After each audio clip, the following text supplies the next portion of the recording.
Most people saw the headlines and moved on. American alcohol pulled from Canadian shelves. Bourbon gone. California wine disappearing overnight.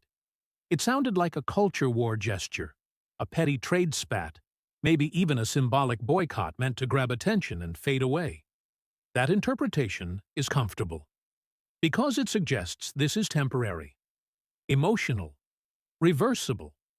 But that reading misses what is actually happening here and why it matters far beyond whiskey or wine. This is not a story about alcohol. It is a story about how economic power really works in modern democracies, about how governments can reshape markets without passing a single tariff, and about how trade wars no longer stay confined to steel mills, spreadsheets, or trade panels. They move directly into everyday life. What officially happened is simple on the surface. In early January 2026, Canadian provinces led by Ontario and Quebec instructed their publicly run liquor agencies to remove American-made alcohol from retail shelves. Not to label it, not to discourage it, to remove it entirely. Those bottles did not vanish. They were warehoused. The decision was administrative, not theatrical. No fiery speeches, no dramatic announcements, just a quiet change in purchasing rules. And that distinction matters because Canada does not operate a fully privatized alcohol market. In most provinces, liquor sales flow through state-controlled systems that decide what gets shelf space, how it is marketed, and how easily producers can reach consumers. When the state controls the shelf, it controls demand. And demand is power. Canada is not a marginal export destination for American wine and spirits. For many U.S. producers, it is one of their most stable and profitable foreign markets. Year after year, it absorbs large volumes with predictable margins. So when industry groups report export collapses approaching 80%, that is not noise. That is not symbolism. That is a structural shock. Distillers in Kentucky, wineries in California, distributors, truckers, and hospitality suppliers across multiple states. None of them voted on steel tariffs. None of them had a seat at the negotiating table. Yet they are the ones absorbing the cost. This is where the story stops being abstract. Trade policy is often discussed as if it lives above everyday life, as if tariffs are chess pieces moved by governments without human consequences. But when retaliation moves into consumer markets, it becomes immediate, visible, personal. You notice when a familiar bottle disappears. You notice when distributors cancel orders. You notice when inventory starts piling up with nowhere to go. And this is exactly why Canada's next move matters even more than the removal itself. Instead of leaving empty shelves and telling consumers to accept sacrifice, the Canadian government moved to close the loop. It accelerated a reform that had been stalled for years. The Protect Ontario Through Free Trade Within Canada Act sounds bureaucratic, almost dull. But its effect is anything but. It dismantles long-standing provincial barriers that made it difficult for small Canadian breweries, distilleries, and wineries to sell across provincial lines. For years, domestic producers complained that while foreign brands flowed freely, internal Canadian trade remained fragmented and restrictive. The system favored scale and incumbency, not local growth. The alcohol removal created space. The reform made that space permanent. Suddenly, Canadian producers could fill shelves nationally. Distribution expanded. Hiring accelerated. Investment decisions that once felt risky now made sense. Consumers did not revolt. They adapted. Not because they were told to be patriotic, but because alternatives were already waiting. This is the part most coverage avoids, because it challenges a comforting narrative. Trade retaliation is supposed to hurt voters first. Higher prices, fewer choices, visible pain that forces governments to back down. Canada anticipated that risk and neutralized it.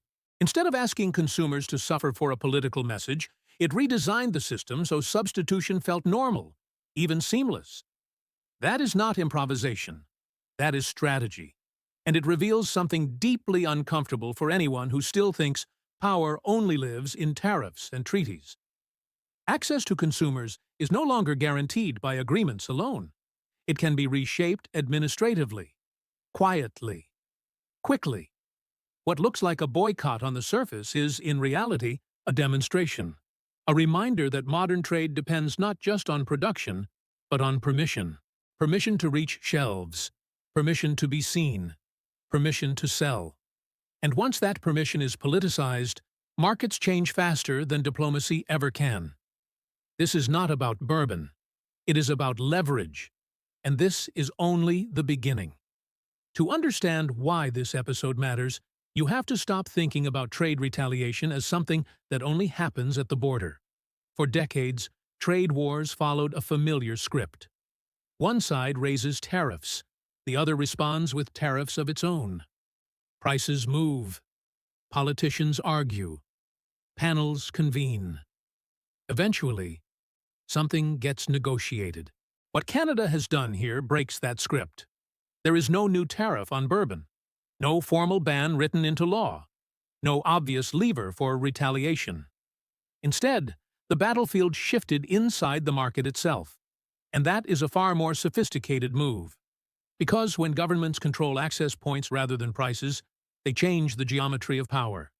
Tariffs can be absorbed, passed on, offset with subsidies. Shelf access cannot. If your product cannot reach the consumer, revenue collapses immediately.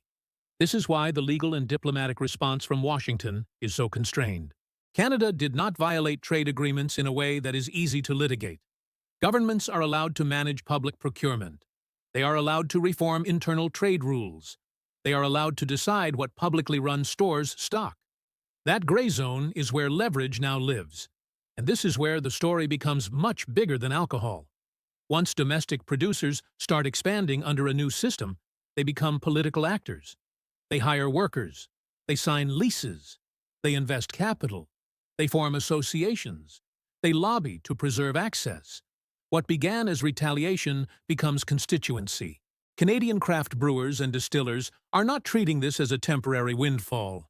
They are treating it as a structural opening they have waited years for. Distribution networks are expanding beyond provincial borders. Capacity upgrades that once felt too risky now look rational. This creates a powerful feedback loop. The longer American products stay off shelves, the stronger the domestic ecosystem becomes. And the stronger that ecosystem becomes, the harder it is politically to reverse course. From the outside, this may look like escalation. From the inside, it looks like stabilization. And that distinction is critical. Trade disputes usually fail when voters feel direct pain. Higher prices, fewer choices, visible inconvenience. That pain creates pressure on governments to compromise. Canada neutralized that pressure by making sure consumers barely felt it. Instead of scarcity, there was substitution. Instead of sacrifice, there was normalization. That is not accidental. It reveals a lesson other governments are now studying closely. If you can redirect demand quickly enough and pair retaliation with domestic reform, you can sustain pressure without triggering backlash. That is a dangerous lesson. Because once governments realize they can weaponize consumer markets this effectively, the incentive to keep doing it grows. Today, it is alcohol. Tomorrow, it could be food, energy, technology. Anything that moves through controlled distribution systems becomes a potential lever. And unlike tariffs, these levers are harder to unwind quietly. When tariffs are lifted, prices adjust, and markets move on. When consumer behavior changes, habits form. Brands lose mind share. Supply chains reroute. By the time diplomats reach an agreement, the market may already have moved on without them. This is why this episode has trade officials so uneasy. It suggests that future trade conflicts will not be fought primarily through schedules and negotiations, but through infrastructure, procedures, and access points embedded deep inside domestic systems. That shifts power away from formal trade institutions and toward whoever can move fastest at home. And speed matters. Canada acted quickly, before exporters could adjust, before distributors could reroute, before lobbying pressure could fully mobilize. By the time outrage built up in Washington, the shelves were already filled with domestic alternatives. This is escalation without spectacle. And it works precisely because it avoids spectacle. But there is a cost that should not be ignored. When consumer markets become instruments of trade retaliation, trust erodes. Exporters begin to assume that access can vanish overnight for reasons beyond their control. Investors price in political risk where they once assumed stability. That uncertainty changes behavior. Producers diversify. Supply chains fragment. Efficiency gives way to redundancy. Those shifts make individual firms safer, but they make the system as a whole slower, more expensive, and less integrated. And that cost does not show up immediately. It accumulates quietly. This is why this moment is not just about Canada asserting leverage. It is about a structural change in how trade conflicts are fought. Power is no longer just about who produces the most or negotiates the hardest. It is about who controls access, who shapes rules, and who can turn administrative decisions into market outcomes faster than diplomacy can respond. That realization will not disappear when this dispute cools. The playbook is now visible. And once visible, it spreads. At this point, the easy moves are already behind us. The shelves are stocked. Domestic producers are expanding. Exporters on the other side are adapting or bleeding. What remains now are the difficult decisions. And those decisions will define not just this dispute, but how future trade conflicts are fought. Because once consumer markets become tools of pressure, stepping back is never simple. If you are the Canadian government, backing down too quickly sends a dangerous signal. It tells partners that pressure works, that retaliation only has to last a few weeks to force concessions. That credibility is hard to regain once lost. At the same time, letting the standoff drag on risks locking in permanent fractures. The longer American products stay off shelves, the more entrenched the new domestic ecosystem becomes. The more jobs, capital, and political influence it accumulates. At some point, restoring the old balance stops being a compromise and starts looking like a betrayal. That is the trap of successful retaliation. It creates winners at home who have no incentive to see the conflict resolved. On the American side, the dilemma is just as severe. Doubling down on tariffs risks provoking further consumer-level retaliation across additional sectors. Softening the stance risks angering domestic industries that demanded protection in the first place. And neither option guarantees that lost market access will simply return. Because here is the uncomfortable truth. Markets have memory. Once distributors replace suppliers, they do not rush to switch back.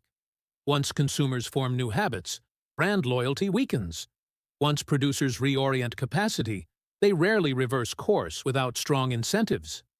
By the time a trade panel issues a ruling or a tariff is adjusted, the economic landscape may already be permanently altered.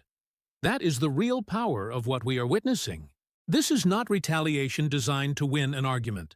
It is retaliation designed to reshape reality faster than diplomacy can react. And other governments are watching. For middle-sized economies, this episode offers a blueprint. When facing pressure from a larger partner, do not just respond symmetrically. Do not wait for negotiations to drag on. Look inward. Identify sectors where the state already controls access. Remove internal barriers. Accelerate domestic alternatives. Then move fast. Speed locks in outcomes. That lesson will not be forgotten. But this is also where the danger multiplies. If every trade dispute migrates into consumer markets, escalation becomes easier and more politically rewarding. Leaders can point to visible wins at home. Local producers benefit. Voters feel protected. But the cumulative effect is a global economy that is more fragmented, less predictable, and far more politicized. And that cost does not fall evenly. Large corporations hedge. They diversify. They absorb shocks. Small businesses do not. Workers do not. Consumers do not. They experience the effects as higher prices, fewer choices, and constant uncertainty. Trade wars, when fought this way, do not end cleanly. They diffuse. They linger. They turn economic cooperation into a series of conditional relationships where trust is always provisional. There is also a democratic question hiding beneath all of this. When major economic shifts are executed through administrative systems rather than legislative debate, Accountability becomes murky. Provincial liquor boards can reshape markets overnight without a single parliamentary vote. That can be efficient, but it also means voters experience consequences before they ever hear a full public argument. Some will see this as smart governance. Others will see it as quiet overreach. Both reactions matter, because once policy power moves into technical systems, reversing it requires more than changing leaders. It requires unwinding structures that have already generated beneficiaries. And beneficiaries defend their gains. This is why the long-term outcome of this dispute will not be decided by press conferences or trade reviews. It will be decided by behavior. Who keeps investing? Who pulls back? Who quietly rewrites their supply chains and exposure? Those decisions are already being made. In Canada, domestic producers are planning for growth that assumes American brands do not return soon. In the United States, exporters are discounting inventory, cutting production, and searching for alternative markets that will never fully replace Canada. None of this looks like a temporary standoff. It looks like recalibration. And recalibration is how alliances change without dramatic breakups. You do not tear partnerships apart overnight. You slowly adjust expectations. You hedge. You reduce dependence. And one day, you realize the relationship is no longer what it once was. That is the quiet consequence of consumer-facing trade retaliation. It teaches everyone involved a new lesson about power. Power is not just about size. It is about access. It is about speed. It is about the ability to turn administrative control into market outcomes before resistance can organize. Once that lesson is learned, it does not disappear. Even if this specific dispute cools, the logic remains. The next time tariffs are announced, the next response may not be another tariff. It may be a purchasing decision, a regulatory tweak, a shelf reallocation, something that feels mundane but changes everything. That is why this moment matters. Not because of bourbon, not because of wine, but because it shows how economic conflict is evolving. Trade wars are no longer confined to ports and factories.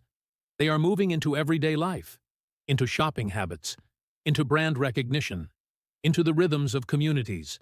And once trade disputes are fought where voters live, compromise becomes harder, not easier. The final question is not who wins this round. The real question is whether democracies can relearn how to resolve economic conflict without turning consumers into collateral damage and markets into battlegrounds. Because if they cannot, this will not be the last time you notice politics in your grocery cart. It will just be the first time you understood why.